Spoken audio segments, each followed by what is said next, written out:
Okay, welcome back. We're on this oil rig. We've just flown from Oban. We've flown down to this oil rig and we're going to go due south now down to what's that? It's got a shadow. I hate it when I get shadows. It means there's something above me, between me and the sun. Okay, so we're going to Campbeltown now, so we're going to take off from the oil rig. I'm holding on the brakes. T's and P's are all good. Everything's in the green, no warnings. Fuel is loads. Right, so we're going to take off. We're going to reverse away from the rig. So I'm going to lift the aircraft into the hover.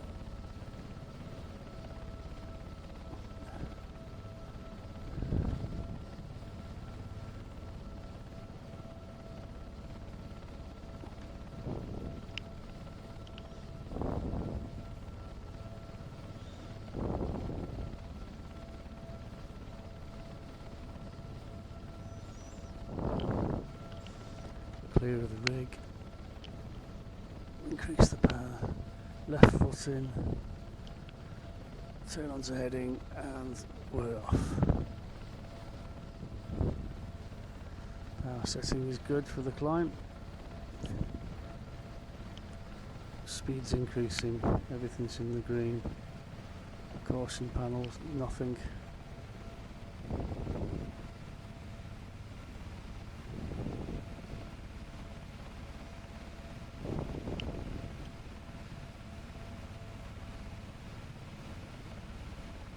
Okay, so that's it. So reduce the power now. And trim. Bowl in the middle.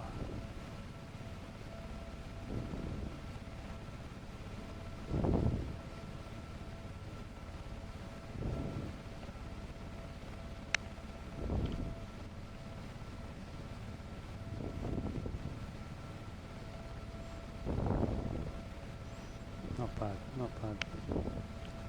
Okay, time is 25 to 12.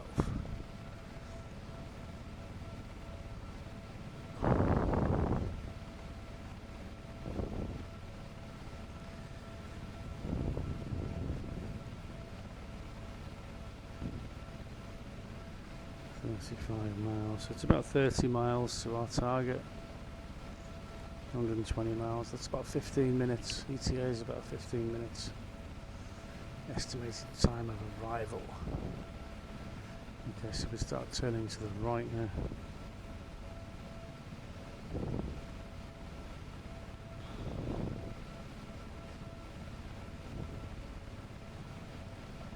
If we fly a bit higher, we should pick up the VOR. Obviously, if it's too low, we're not going to pick it up.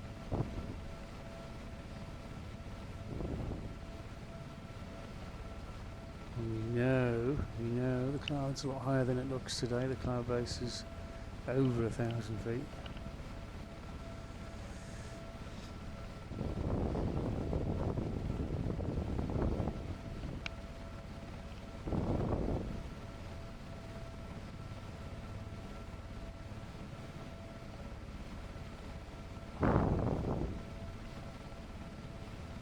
Okay, we picked up the VOR. We've got 26 miles to run. It's 13 minutes. At 120. We're not quite at 120, but we will be. There we go. Oh, I lost it again. Lost the signal. Never mind. We get a bit higher, I'm sure we'll pick it up, but we've got our GPS so we can see where we're going.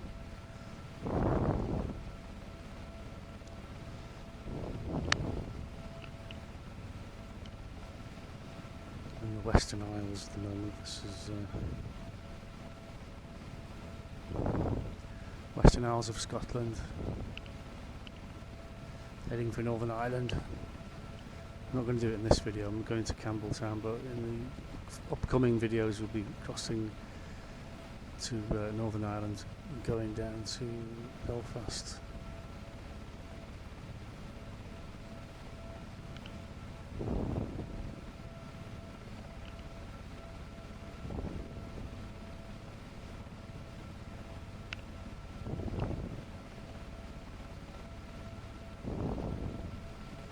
We should be there before 12 o'clock anyway. It's a good idea to stop at that oil rig. Breaks the flight up a bit, doesn't it?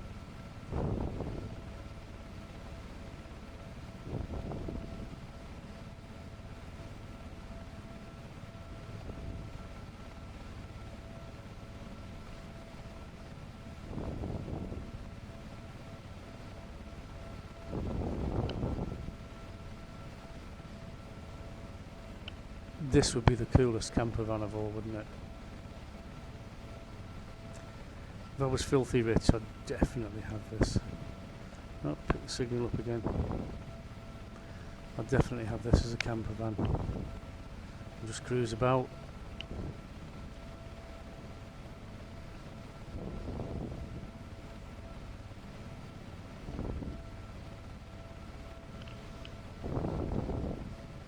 Someone actually had a Catalina flying boat and they turned it into a camper van. And I think the wreckage of it is still in some African country. He landed somewhere and they shot it to pieces. Note to self, don't go to African countries. Stick with Europe. There's a thing called general aviation and there's a thing called commercial aviation, okay? General aviation is private aircraft, people who own aeroplanes and things and they just fly around. And general aviation ends when you get to Egypt. So you're in Europe, you've got general aviation all over Europe. You've got it all over America. Okay, but when you get to Egypt, it ends. There's only commercial aviation after that. So it's a nightmare. In brief, it's a nightmare. But this aircraft, as I say, will do more speed than a Catalina flying boat.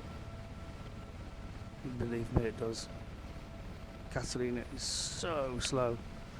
I've got one in Flight Simulator. I've flown it a bit, but it's painfully slow. Mind you, it can stay airborne forever. I say forever, I think the tanks hold enough fuel to keep going for 24 hours, I think. So you can go a long way, slowly. I don't know what the maximum speed of the Catalina is, but it's not a lot, okay? So I'm quite happy this can fly at 120. And it can land vertically, and it can land in water, so it'd definitely make a better camper van than a Catalina flying boat. Although I'm not knocking the Catalina flying boat, I think it's an amazing aircraft. They should make more, they should make them today. They should make more. Put gas turbines on them because it's a fantastic design. It really is. It can land on runways, and it can land in the sea. I mean, that is fabulous. And it's a proven good aeroplane, you know, so if they manufacture them today and use modern carbon fibre wherever, and gas turbines, all modern instruments, fabulous. Can't beat it. As long as you're not in a hurry.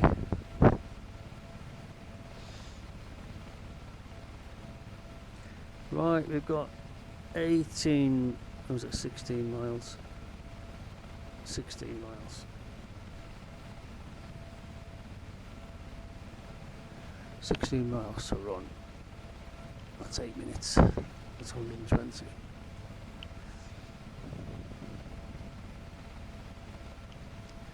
And we're on target. We've got the ADF as well. It's pointing the right way. Can't really rely on that at this range there. And yeah, VOR. Slightly right.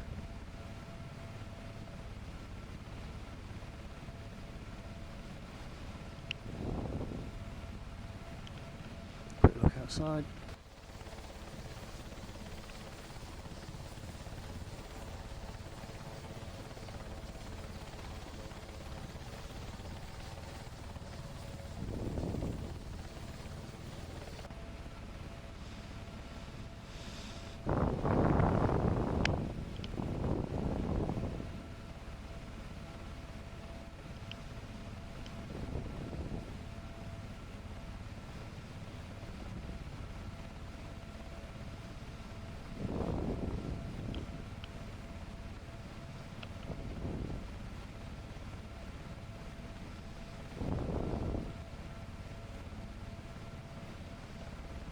just come up to 2,000 feet on the barometric altimeter. And we're still not in cloud, so it's obviously improved from Oban, hasn't it?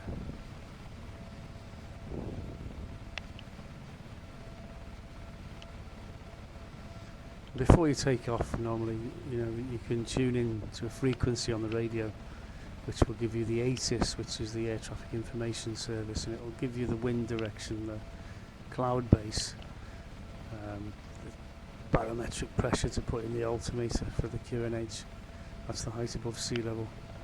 And these things all change throughout the day, so you can write it all down. It will say this is information alpha. What will be the alpha is the first broadcast of the day, and when it changes, because the barometric pressure's changed, or the wind's direction's changed, or the weather has changed, and they produce a new recording and they call it information Bravo. So when you call the tower, air traffic control, you say you give them your call sign, aircraft call sign type, and you say we have information Bravo, and that just means you've listened to the ATIS, you've got the weather already, so they don't need to tell you what the weather is. Because a lot of the places are really busy and they don't want to be giving you the weather, so they put it on a separate frequency so you can tune in and get it yourself. A smaller aerodrome will tell you what the weather is because they're not busy on the radio.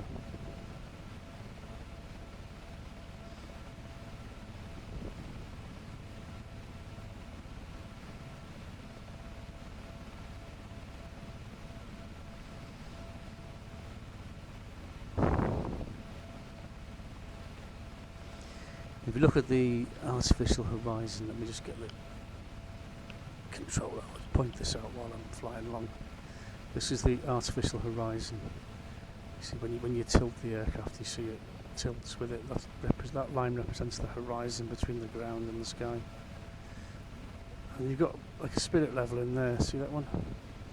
So when you're flying along, you've got to try and keep the ball in the middle, and you do that with your feet. So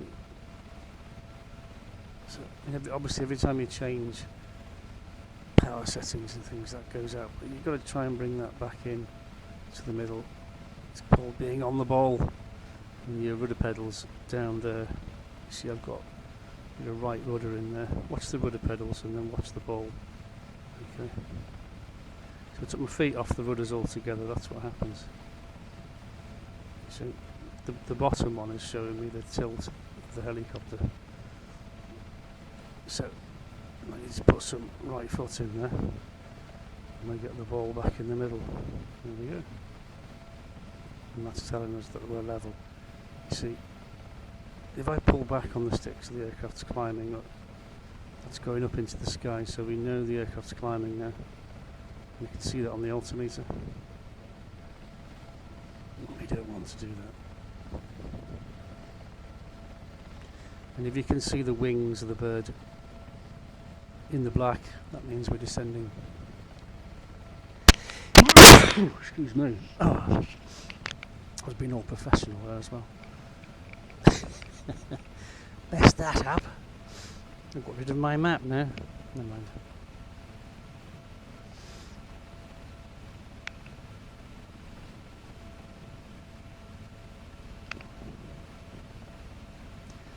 I've removed the stick from this side, by the way, see the joystick. It just gets in the way of the map and it just comes through the map. So I've turned it off. Right, we have 6 miles to go, that's about 3 minutes to Mk4.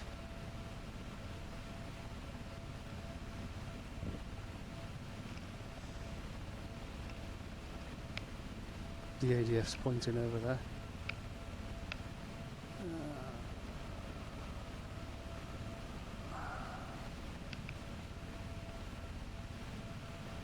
That's the Molokin Tyre ahead of me. So the airfield should be just here on the left. If I'm in the right place, I'm overspeeding now, so lower the corrective, raise the nose. It's messing about, you see, talking and not focusing. Right, so the beacon's obviously not on the airfield, is it? It's generally speaking, it's on the airfield or nearby, so I need to follow the ADF now, so turn the aircraft. There's like needles at the top. Let's do this and fly at the same time, so get that needle to the top there. That's it. And the aircraft's descending now, so I need to be flying the aircraft and not talking. There we go. So follow that needle, that should take me to the airfield. A bit more power. So we're looking for a runway. Something that looks like a runway. Campbelltown's over there. Now the water is on the other side, and we've got the Isle of Arran beyond that. And if we go past the Isle of Arran, we've got Glasgow Prestwick, which is over in the distance. That's the Mull of Kintyre and Northern Ireland. We can't see Northern Ireland, but it's on the horizon, just over there somewhere.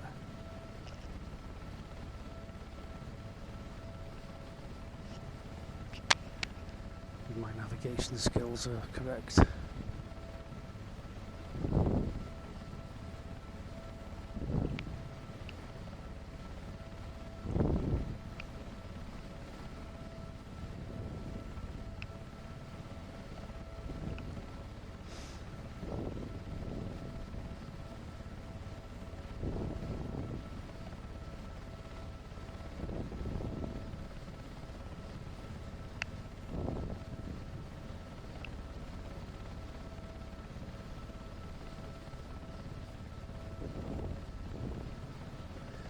I don't remember if they have a helipad here. I don't think I've been here in a helicopter before. I must have been, but I don't remember.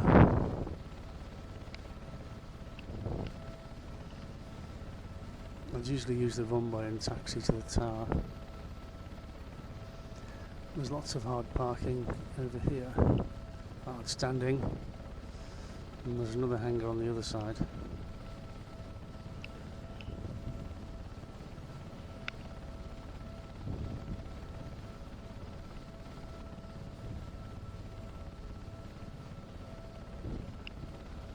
And we can land on this dispersal here.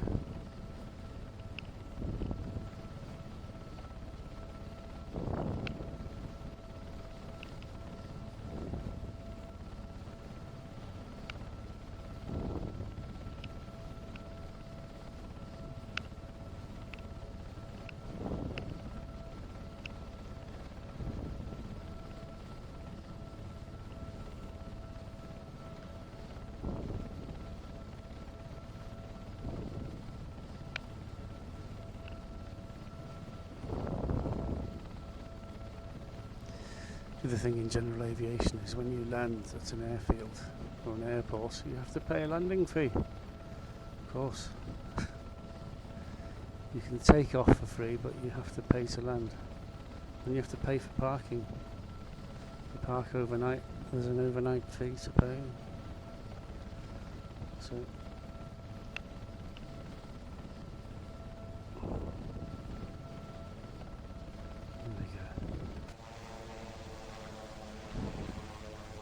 nicely done, G. Okay, brakes on. Brakes are on. And we'll see you in the next video. Welcome to RAF Mk4, otherwise known as Campbeltown.